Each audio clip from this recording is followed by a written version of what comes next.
You are supervisor for District District 3. I should remember that. That's out where I live. Yes. I have some really interesting questions to ask you today because I have some bad roads out by my house. Okay. And I want to know how long it's going to be before the city is actually at my front door. Okay. But before we get to that, I would like to ask you, what is a supervisor? Supervisors, there are 5 supervisors in the county, and they oversee the budget for the entire county.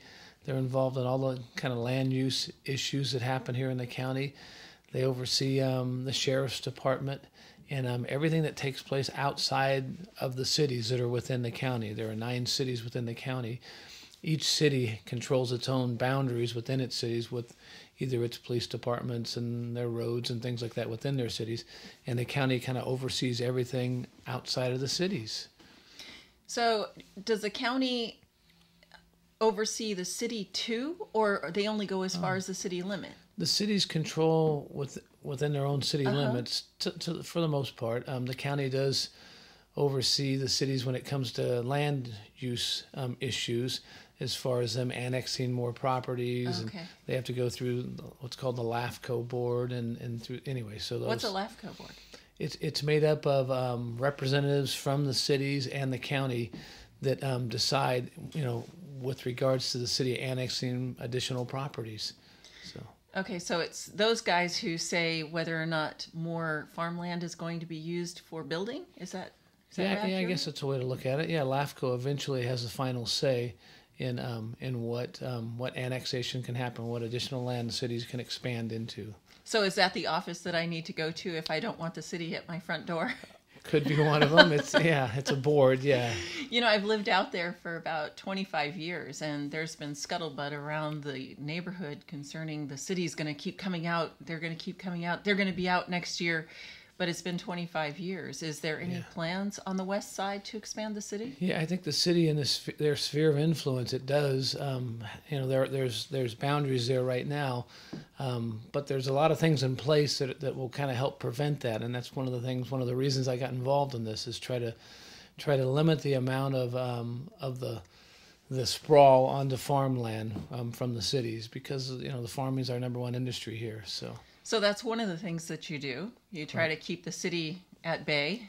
What is another thing that you do being supervisor? I mean, what do you supervise? Well, we oversee a budget. This year, the budget's about $894 million. And for the most part of that, a lot of it's money that comes from federal and state, funnels its way through the county to the various programs. About $140 million of that $894 million we actually have control over. It's kind of general fund discretionary money. The rest of it just kind of comes from the federal and state, and they tell us where it goes.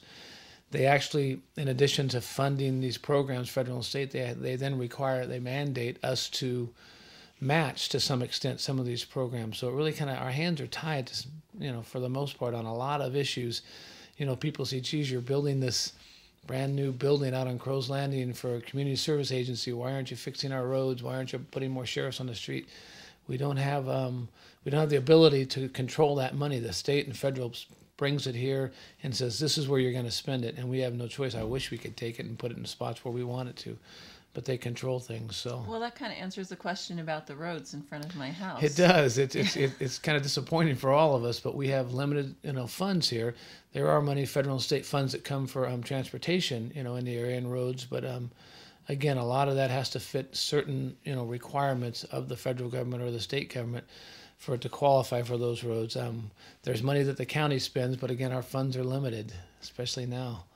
So if I understand this correctly, the government sends you money, but they say you have to spend it here and here and here, and then there's a small portion, 140 million? Right. Okay, that sounds like a large portion, but probably when you're dealing with a great deal of land, it's really not that much. Right. When you think of 140 million, we spend almost half of that in public safety alone for the sheriff's department. You look at sheriff's department, probation, DA's office. So there's not a whole lot left then for many other things. Not to belittle the sheriff's department or public safety. That's probably should be our main priority. That's, in my mind, government's one of the main purpose of government is to protect us, and then to provide roads and for us to drive on. Yeah. Well, speaking of building and roads and so on, I see over here in the corner of your office, Salida Community Plan. What is that? Yeah, the Salida Community. Can you just we'll cut it there, then let me have it on the map. I'll do the top part with the. Okay. Just a little close. Okay. Okay, I see over here in the corner of your office you have the Salida Community Plan. Salida is the town that's just north of Modesto. As a matter of fact, I'm very close to Salida out there on the west side. Yeah. Salida is a town, not a city. It's not an incorporated city. And back in 2007, the Board of Supervisors approved this plan, the Salida Community Plan, which the thought was that they would build, as you look at that plan, they would build approximately 5,000 houses. And then in addition to that, once those houses were built, they would use fees from those houses to then work on a business park, which is over here to the east side of the town. And then these fees from the houses would help finance the infrastructure for this business park, which the thought was it was going to provide about 27,000 jobs for the county here. That was the thought back when it was first put together. What's happened since then is the value of houses, as we all know, has just plummeted, and these houses can't afford fees to be put on them to finance the infrastructure. So the whole thing is pretty much on hold and dead at this point. Not that we need 5,000 more houses in this county, but we sure could use the jobs. We sure could use that business park. So what we've been working on now, since at least since I've come into office, is to try to figure out a way to jumpstart the business park, to get the jobs going right now. And because that's what we really need to get our economy going here. Agriculture, like we said, is our #1 industry, but it'd be great if we could get they call it a shovel-ready business park where businesses could come and start providing jobs for us here. And so the thought is, how do we do that without having to build all these homes? The Salida Community Plan anticipated these houses would be built, then there would be money for Salida to incorporate, so then we'd have a 10th city. We have 9 cities in the county right now. My thought is the last thing we need is another city in the county, another set of government, another duplication of services. And what we're looking at now, again, it's got to be Salida's decision because it's that community. They've got to decide what they want. But we're asking them, what would you think about not incorporating yourself, but having Modesto annex you, become a part of Modesto, and that would help us jumpstart this business park. Modesto could then bring these services up. They're already right there on the edge of Kernan. Could bring these services north of Kernan and stay west of Dale Road and get this business park going right now, and then have Modesto take over the services of Salida. So. Oh, okay, we're still rolling. The camera's back on us. Okay. Okay. How does Salida feel about that? We're trying to find out. Do they? Well, since they're not a city, they don't have a city council, right? Right. They have a MAC. It's called a Municipal Advisory Committee, and it's just tough, not just in Salida, all around the county, the state, the country, the apathy that's out there. People have just had it with government, and it's tough to get people to participate. People just think, it doesn't matter what I say, nobody's listening to me anyway. Politicians are going to do what they're going to do. So the MAC meetings that I attend, they have monthly MAC meetings. There's nobody there. Nobody shows up except... Let me know. I'll show up. Okay. Yeah, I'll definitely be there. It would be good to have you there. I'm not a resident of Salida, but like I said, I'm 1 mile from there. Yeah, we'd love to have people attend. So we're trying to engage Salidians, I guess, and try to find out what they want to do. We kind of feel that the original Salida Community Plan kind of left them out, and it was put together by a group that... with good intentions, looking to get a business park going, and was going to finance it with another group that's making decisions for the whole town. Yeah, and so we felt that I haven't heard that before. Yeah, we decided that if we could get Salida involved in it, and maybe Salida will say, no, we don't want Modesto to annex us, and that's great. Then that's their decision, and it won't happen. And then we need to find another way, because as it's working right now, the county with our budget crisis, basically the state's budget crisis becomes the county's budget crisis. As we continue to cut services for all areas, including Salida, there's less and less service that we can provide, less and less, coverage from the sheriff's department, services, all kinds of things. And so So we're thinking as we have to continue to cut, what's a way to try to make up for that? That's where we thought, well, Modesto's right there. Couldn't Modesto just go right into it? Modesto doesn't want to do it unless there's a way to pay for it, of course. They don't want to just take on more costs. That's where the business park comes into play. If we could get this business park going, it would provide revenues to help pay for these things for Modesto. So. Now, you mentioned a minute ago about Salida and how they feel about politicians. Until just, about 6 months ago, you were CPA? Yes, I still am. Okay. Yeah, I have to keep my day job, yeah. Now, in addition to that, now you're Board of Supervisors. What is it like being a community person working at your business here in Modesto and now being on the other side of the fence, so to speak, being a politician as well? It's been a real learning experience these first 6 months. Just, like you said, I would sit from the outside and look at it and kind of point fingers and watch the TV at night and yell and scream at things that you think are injustices that are going on. But once you get involved in it and actually sit on that side of the fence, it's a whole different perspective. Still upset about it, still upset about things that are going on, but now I got a chance to maybe try to change some of them. Well, what's a different perspective? I mean, from the outside looking in, it's like these people aren't doing anything. How come they can't fix the road in front of my house? What is it now? I mean, now that you're on this side of the door looking out, what are some of the things that you have to address, and how come those things can't get done? Yeah, I guess I have the whole story, first of all. Now, you don't have the whole story until you really get involved in it and see what's happening. You find out the reasons why things aren't happening. Sometimes they're good reasons, sometimes they're not. The county is made up of good employees, good staff. There's good people working there, just like all of us, trying to do their job every day. There is a mentality to some extent of this is just the way it's done and you can't do it any differently. We have a good board on there. Well, they've had good boards in the past, but there's a good board there that looks at things from a business standpoint, from how things in the business world would be run, which is different than how the government looks at how things should be run. So there are a lot of opportunities that we just need to work on and get staff and everybody on board to look at things differently. Just because it's always been done this way doesn't mean that that's a good thing. There are some things that are done well. There's things that aren't done well that we really need to work on changing. So being on that side of it now, it's just great to have the ability to try to make some of those changes rather than just on the outside pointing fingers. So you say that it's kind of run like a business. How do you run the county like a business without stepping on the people? I mean, how do you keep it personal and realize that there are people out there who are affected by your decisions, but still having to make those decisions? How do you do that? Well, the whole purpose of government to begin with is just to represent the people. First of all, that's why I'm doing this, because I feel like maybe we weren't being represented. So that's the whole purpose for the government's existence, to do things that all the rest of us don't have time to do. We're willing to pay somebody to do it in the form of our taxes to take care of these things for us. So we need to make sure that we are doing what the people want. Now, it's not going to always be what everybody wants, but hopefully you're doing what the majority of the people want, and that's what we need to find out when we do these things. Well, how do you find out? Yeah, just do you go knock on doors and? Yeah, well, through the campaign, that's what we did, and it was great. It was great input that we received, and kind of gave us, inspired us to get even more involved in this as we were through the campaign, because you would see how people felt and how they felt like their voices weren't being heard. It's amazing as you go door to door. Most doors have these metal doors, first of all, these protective doors on them as you come up to them. But as you start to talk to people, there's so many good people out there. And I guess that was the best thing that we found through the campaign, was how many good people this county has out there.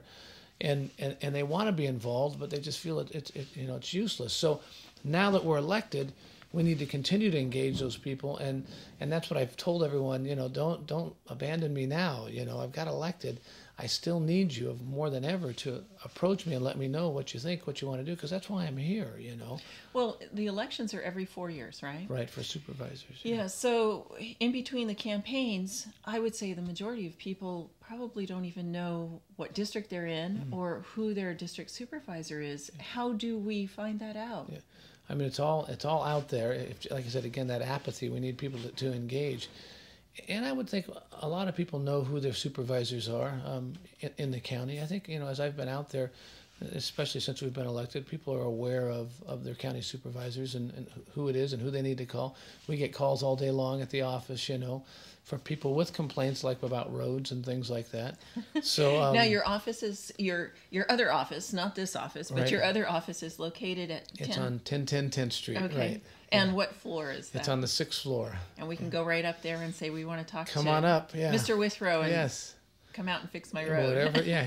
Call me anytime. Come by anytime. Yeah, that's. Now, do you have forms there that you can fill out and? Yeah, I'm sure there are, but if come by and talk to us, call us. Okay. That's what we're there for. That's what we're. You pay. The supervisors are paid. This is a paid position. And so you're not volunteering your time. No, it's okay. So I can make an appointment. I can come down to 1010 10th Street, make an appointment to anytime to talk to you. Okay. Yeah, I mean that's what it's all about. That's what we're supposed to be there for. Is for the constituents, the taxpayers. I mean, again, you guys are paying for this. I'm paying for this in our tax dollars. You need that's what we're supposed to be doing. You need to be provided a service for what you're paying for. Hopefully, a good service. Well, I noticed when I was at 1010 10th Street the other day, they had a form to fill out for the city of Modesto, but I didn't notice anything for the county. So it's nice to have the survey to fill out, but on the other hand, it's really nice to not have the survey and actually talk to a real person and make an appointment. Yeah. So that's what I would say. Rather than fill out the form, I would Yeah. say talk to someone. Talk to one of your representatives, whether it's your city council within your city or your own county supervisors. That's what we're there for. Now, can somebody who is not in a particular district talk to a supervisor who is not their supervisor and still make an appointment to talk to them? Yeah, you sure can. We encourage the supervisor for that district to serve, their constituents. It's like, here's your Post-it note. Go handle that. That's in your district. Right, it's in your district. And that's the first thing when something comes up, whose district is it, because the supervisor wants to take care of his constituents. Those are the people that vote for him. That's what it comes down to. And so, but we all represent the county as a whole to kind of answer the question. Yeah. So we're not limited just to our district and we don't care about the rest of the county. Okay. We represent the county as a whole. So we won't get shuffled off to Buffalo, No. from this supervisor to the next. We can actually talk to anybody. Right. But you're kind of the guy in charge of the area out Yeah. on. Now, I said that you were my supervisor out there on the west side. What is your district? The district kind of, District 3 runs pretty much from Tuolumne to the Stanislaus River.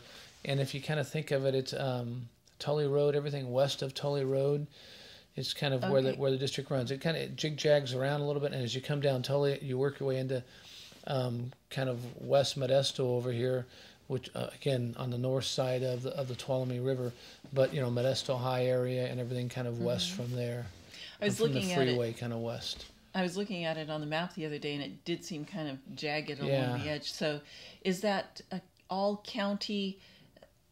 Like where I'm at, it's well and septic tank. Is it all county? So there's no water or infrastructure for that? There are what they call county islands. If you're within the city, you have water, sewer, and and curbs and got all those things. But as you get into the county, you don't have those things. It is all septic, and there's areas we call them county pockets. These islands that are within the city of Modesto, especially over there on the west side, that are county and not city. They don't have curbs and gutters and sidewalks, and they're on septics, and they don't have sewer, and so those are a problem because the city has kind of grown around them, annexed around them, and left these little pockets. Okay, so I have a question. Okay, speaking of that $140 million there, those little pockets that are within the city limits that are kind of isolated there, that are still on septic and well, when the city grabs those, annexes those, are the homeowners going to be charged to get hooked up to the city water system, or is that involved? I mean, is that included in the city's budget or the county's budget? Right, it would be in the city's budget if they were to annex those areas and take that on. Then they would be a part of the city's services, and then they would pay the city now for their sewer, where they didn't pay before, for these. I mean, is the homeowner going to be charged to hook up to the city? It just depends. At this point, it's usually the city will pay that cost, and therein lies the problem, because the city has no incentive to do that. They tell the county. So just leave them alone there? Right. Why would we want to incur that cost? It's your problem, county. You take care of it. And the county, the same thing. Nobody has any money at this point, and so then they don't have the money to go incur the cost. We're doing a trial thing we're working on here out on the west side right now with a group of individuals to try to figure out a way to get curbs, gutters, and sidewalks to start with out in these areas, these county pockets out in West Modesto, and it's involving the private sector. We're looking for rather than government coming in and doing it, because government doesn't have the money, we're looking to have private companies, contractors come in and will provide those curb, gutters, and sidewalks, and we'll finance it maybe through private financing through the bank that would then attach that to the homeowner, so they would pay for it, but we could get that for them, whereas the city and the county don't want to have anything to do with it. Let's have the individuals maybe step up and start to do that. And more we're getting involved in these kind of government, these private sector government partnerships, and in this case it would be a private sector just going in and taking care of this stuff themselves without government doing it. How do you think that's going to go over after they've already paid taxes? Well, what you have to kind of look at it with these county pockets, these county islands to begin with, is their homes were cheaper in those areas to begin with because they didn't have curbs, gutters, and sidewalks, so they paid less, even though a lot of them have lived there for 50 years, but they paid less to begin with. And so this will improve the value of their home is the thought behind it, let alone provide them curbs, gutters, and sidewalks and try to limit flooding and everything that they have to deal with every winter. So there is value added to these, to them doing this, making their neighborhood, a nicer place to live, improving the values of their homes.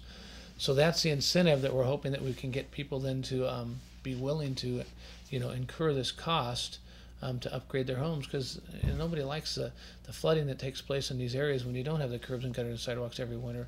It's a nightmare for them. So now you were speaking about neighborhoods. Sorry, I keep That's okay. whacking you there. That's okay. We were talking about neighborhoods and parks and schools and that sort of thing. Is it the county budget that pays for parks if we want a park put in? Can we come and say, dear Terry, can you please put in a park out by our house? And is that part of the county budget? Yeah, if it's in the county, again, within the city's in controls there. Within the county controls its parks. Again, money is just not there. We're cutting back services to parks. It's getting worse and worse, and so that's a problem. New parks, there's just no way. We're just trying to maintain the existing parks. So all comes back to revenues, not enough money to do all the things we need to do, and we need to prioritize, with what money we do have, what to do. And that's why most of it we have to give to public safety at this point, and roads and the parks. More and more we're cutting back on. Another thing that's out there is to start looking at the private sector to take care of the parks in their areas. Well, I have a question about that. If somebody comes in and has $100 million and wants to put in a park, and there's the land available, are they allowed to put in a park? Put it in and then maintain it. Yeah, that would be great. It's one thing to put it in, then somebody's got to maintain it. We have parks. Somebody has to go mow the lawns. Yeah, we have to have somebody maintain it. We have parks out there right now that we can't maintain. And again, this is another thing we're working on. Laird Park, for example, out here. I don't know if you know where that's at, off of Grayson Road, right by the Honor Farm, the Sheriff's Honor Farm out there, is a park that just has stopped being maintained. It's just a mess. It's just overgrown. It used to be a beautiful park out there right along the river, and it's become so overgrown. But we've had individuals who live out in that area who've expressed interest in getting that park back into the shape that it was. So then, there's private money coming in saying, forget government, we can do this ourselves. Government, get out of our way and let us do it. That's the problem. Then the government says, well, you have to do it this way. We have all these regulations, all these different things.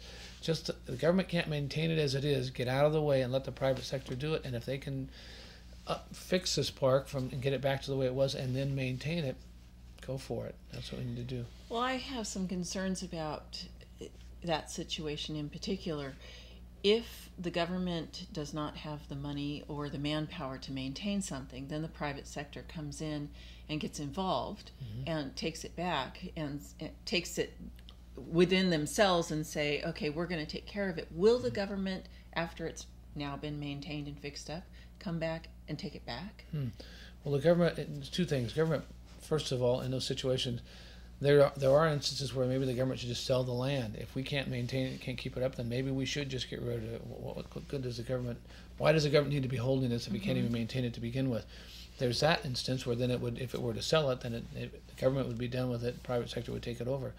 and that's a possibility. Mm-hmm. The other one was that the government will always, if the government does not sell it, they still own it, will always own, the county would own the property, just outside individuals would be maintaining it. So that's what we're looking at, to see it would still be owned by the county, but we'd have outside, volunteers maintaining this property. Yeah, I don't really see how that's going to fly very well, only because I hear so many people that are jaded against the government and politicians making money. Yeah. And, they've got all the revenue coming in, so the private sector thinks. Yeah. And yet the private sector is paying taxes to maintain these parks, Right. and then they have to work to Yeah. maintain them. Are you hearing feedback about Yeah, that? and that's, for example, this thing out at Laird Park that we're working on. It's just that concept. Here we are paying taxes, and now we're going to pay to maintain the Right, park ourselves right. too. It's just. But the problem is that the money that's coming in isn't enough to maintain them. So the reality is the park isn't being maintained. The only way we can do something about it is if the private sector can step up and pay for it. There just isn't enough money coming in to pay for it. The sad part about it is the taxes that we pay, majority of them in Stanislaus County, of every dollar of property taxes you pay, the county itself gets to keep about 11 cents of every dollar. The rest of it goes to schools, to the cities, to the state. That's So we have to pay them? right. The money doesn't stay within our, at least as far as the county's budget is concerned, we only get about 11 cents out of every dollar. Well, that doesn't make any sense. We get money from them that we have to spend how they tell us how to spend it, and then of our money that we collect, we have to pay them. Right, and there's other sources of revenue, but that's property taxes. For property taxes, that's the way it works. Oh, I know property taxes. Yeah. I just paid a huge bill yesterday. That's right. But of that, 11 cents stays within the county to pay for these things that we talk about that the county has to pay for. But the rest of it goes to schools and to other cities and special districts and money to the state. The state generates most of its revenue from sales tax, which we all pay here in our county too, which we just get a small portion of. The rest of it goes to the state. So it's just sad, all these taxes that we pay, so little of it we have control over, ourselves. It goes to the state, to the state of California. We know how the state is running and how they've wasted so much of our money. Yeah, And I'm not so- happy about, what would that be, 89 cents of every dollar that I pay on my property tax going to a state that's, the budget is... Yeah, and it doesn't all go to the state. It goes to the schools, to the different schools in your, in your county. And that's another thing, the schools. How much money can we throw at the schools? I don't know that our kids' education is getting better as a result of funds that we throw at the schools. As an unemployed teacher, Yeah, okay. it would have been nice to have a little bit Yeah. more money in the schools. Yeah, and I'm all for paying the teachers what they need to be paid. We all need to be paid a fair wage, and I have no problem with that. I guess what I have a problem with is we build these unbelievable schools. We spend money, and people go, "Oh, it's not it's not costing. It's bond money." Well, who has to pay those bonds back? They pass these bonds and build these Taj Mahal schools. Is that going to help our kids' education? Is that going to make a difference? Make them smarter in school? Is that going to help them in math? Hire another teacher. Yeah, I would much rather pay the teachers and put them in a little square brick schoolhouse that we used to, and then the other. The building is not teaching the does child. not make one bit of difference. And then the other part of that is I feel that teachers get blamed so much for low test scores. The blame lies with the parents, is where it comes down to. The problem that I think is that we don't have parents at home, and it's kind of the breakdown of the family unit that causes these kids then to come to school and then go home, not do their homework. It's not the teacher's fault. The teacher cannot be the parent, and so much more and more we're asking teachers to be parents. We have kids that go home at night and let alone not have anybody there to help them do their homework. They might not even have a parent at home. They might not even get a meal that night, or breakfast in the morning. And so our teachers, so much is being placed on them. So much of the burden of now raising the child is being placed on the teacher. They're just there to teach, And how can a kid learn anything at all when they're hungry when they come to school, when they go home at night and their parents are drugged out and there's nobody there to. So we blame the teacher every time the test scores are low, and that's just not right. I have clients that teach in some of the best neighborhoods and some of the worst neighborhoods in this area in the county, and to try to compare apples to apples, compare one school's test scores with another school's, when you look at say in a nice area over here in Lakewood area where there's parents involved in the classroom all day long. These teachers have all kinds of support. These kids are being pushed. I know my own wife, how much she works with the kids, and the homework every night when they come home. It's just it's a chore. And then compare that to a kid that's over in the Shackleford area or somewhere that, the parents aren't even home, for the kid. The kid is starving, whether it's in the morning when he comes to school, at night he doesn't get a good meal, he doesn't, nobody's helping that kid.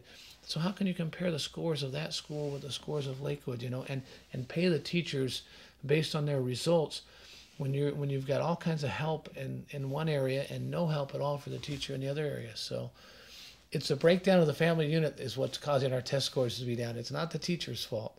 So yeah, do you think that it's the government's job to try to fix the family unit? I don't know how the government can do that. I think it's, as a community, it's our job, our churches, the community has to do it. Government can't fix that. Government, in my mind, can make it an even playing field to make sure everybody has the same opportunities. But from there, individuals have to step up and take care of it. And that's where, because the communities need to be involved, the churches need to be involved in making sure that we have parents that raise their kids. Well, government can't do that. We try, we spend so much money. We look at all, like when we talk about this $894 million budget that the county has, and so much of it goes to all these community service agency costs that they, whether it's welfare or all these different programs that we're out there trying to pay to try to help families. And what's it getting us? We're it's getting worse. We can spend all the money we want. Government can't fix that. You and I have to fix that, whether it's through mentoring programs, which is a great thing if you want to get involved in helping families that and kids at a young age that maybe don't have a mom or a dad there to help, That's the kind of stuff we need to do. Community involvement, church involvement, government, just make it an even playing field and get out of the way. Now, you mentioned the word apathy a couple of times. I know that is like a plague that is just infecting all communities, not just here in Modesto. Yeah. How do you see that getting turned around? Well, it has to turn around or we're in big trouble. If you look at how this country was founded, it wasn't founded on apathy. It was founded on people leaving, where they came from in Europe and England and came over here. Having the guts to make a change. Right, and wanting to have a say in things, feeling they weren't being taxation without representation, all these things. This country was founded on people that were involved and wanted to be involved in government and their communities. Over the years, it has more and more just gotten to the point where, talk about apathy, that people just feel it doesn't matter what they do. They just aren't involved in it because they don't think it makes a difference anymore. We end up with politicians that are lifetime politicians, and people, see that and see nothing changing and just think it's pointless. Why should I be involved? But that's not how this country works, and it's not how it was established, and we're going to lose it if we continue to sit back and just watch and not be involved. It's so easy to get involved, to stand up. Well, you did. Yeah, and it's not fun, I'll tell you that. That's what I'm hearing. It's you think because you become a target, first of all. Once you stand up and have your opinion known and say things, and it's an easy target for people to throw stones at you. But so many of us, I think, feel the same way in this country. But we just don't stand up and say anything. So we've got to get people to start doing that, get involved, take their turn at politics. It used to be in the old days that the guy that ran the corner store would be the city councilman or the county supervisor for a few years, and then some other guy would step up, and the teacher, the lady would, we all would take turns at these things. But we're not taking turns anymore. And we need to, and it wouldn't be that burdensome on any one of us if we all would step up and do it for a while, and then let somebody else step up and do it for a while. That's the way the system was supposed to work. That's the way it was. Our founding fathers started it that way. Everybody was involved, took their turns, because it does take away from your family. It does take away from your job, your business. So if we would take turns, it wouldn't have to be a lifetime thing. Right. It wouldn't have to, kind of share the burden. Yeah, if we all would do it, it would. That's how it's always worked in the past, but it just has gotten away from that, and we've got to get back to that. You look at these things, the Tea Party, for example. You look at the Tea Party, and there's so much bad press, this stuff that comes from the press about the Tea Party. But I don't look at the Tea Party as a party. I look at it as a mindset. It's a mindset of people saying, I want to get involved again. I'm not going to let you tell me what to do anymore. You're not representing what I want. And it's a mindset. It's just people from all across the aisle, right, left, doesn't matter. People saying, I want to be involved in this process again. And it's a mindset of that starting to happen. That's a good thing. It's a good thing, people wanting to get involved again, because that's the only way we can fix what's breaking right now. Sometimes when people get to the point that they want to get involved, they've become frustrated or even angry. And it's that anger that's pushing them. And I found that sometimes when they have that anger as an impetus to their point, sometimes people just shut down about listening to them. I agree. And you can see the anger. You can think when somebody's listening to you, not listening to you, how it makes you angry. Right. I mean, just think of it in so your it's own a perpetual. Right, in your own relationship, husband and wife. You're talking, and your wife or your husband isn't listening to you, it makes you angry. You want to throw something. Yeah, it's like, listen to what I'm saying. And I think that's what's happened with the Tea Party. It comes across as this anger, but it's a frustration. Of people feeling that their voices aren't being heard, and that's their first reaction is, why aren't you listening to me? Right. But you need to get past that, because you can't accomplish anything with that. Anger is not, it's a wasted, sometimes it's maybe it's inspiring, but it is a waste of energy, and it takes away from what you're trying to accomplish. So how would you suggest that the people out here get involved? I mean, you were just a CPA and you had your business here, and then one day something clicked and you decided to run for office. How can you give advice, or what advice do you have to give to somebody who's out there watching their TV right now and saying, I want something to change? You first have to come out of your house, and you have to start to attend meetings, start to go to these things where government is asking for input. You've got to go and give your input. For us, the inspiration when we first got involved in this, there were certain things going on in the county, and we were kind of just sitting back, frustrated about it, certain land use issues. And then our son went off to got involved in for the U.S. State Department. He's over in the Middle East. And I told you this before, when your son starts dodging bullets for the country, you start feeling pretty bad about yourself, just sitting there watching TV and yelling at the screen and not actually getting involved. So we felt the least we could do is get involved in the process and try to make a difference, like my son, like a million other kids and women and men out there, fighting for us to have the right to be involved. Right. And so so I would tell people to come out of your house and start to attend meetings.